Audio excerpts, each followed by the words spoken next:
যাকে প্রকৌশলী পদে সরকার দায়িত্ব দিয়েছিল সরকারি অবকাঠামো নির্মাণ, রক্ষণাবেক্ষণ ও তত্ত্বাবধান কাজে, সেই রক্ষকই এবার ভক্ষকে রূপ ধারণ করে নিজ স্বার্থে লুটে নেয় আমানতের সর্বত্র জিনিসপত্র। বলছিলাম পাবনা গণপূর্তের উপসহকারী প্রকৌশলী ইব্রাহিম হোসেনের কথা, যিনি পাবনা থেকে বদলির সময় সরকারি কোয়ার্টার থেকে দরজা, জানালা ও আসবাবপত্র ভেঙে নিয়ে চলে যায়। সরেজমিনে দেখলে মনে হবে এটি কোনো পরিত্যক্ত ভবন। নেই দরজা জানালা, নেই কোনো আসবাবপত্র। ভেঙে নেওয়া হয়েছে ভবনের সব জিনিসপত্র, পরিণত হয়েছে ভুতুড়ে পরিবেশ।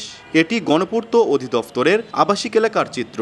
ভবনটিতে বসবাস করতেন উপসহকারী প্রকৌশলী ইব্রাহিম হোসেন। গত 6 মাস আগে বদলি হওয়ার সময় রাতের আধারে ভবনটিতে থাকা দরজা, জানালা এমনকি সকল আসবাবপত্র নিয়ে চলে যান তিনি।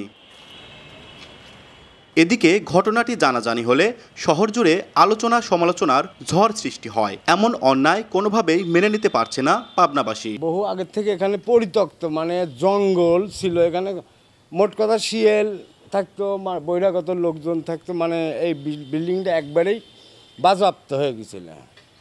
তখন উনি পোস্টিং হয়ে আসে, এগুলো নিজের অর্থায়ন, নিজের কাছে টাকা দিয়ে এগুলো করে নিয়ে উনি ছিল। এখন ওনার পোস্টিং হওয়ার কারণে হয়তো অফিসে কোনো কিছু বলছে কিনা জানি না, উনি ভেজা আসুন ভেঙে নিয়ে চলে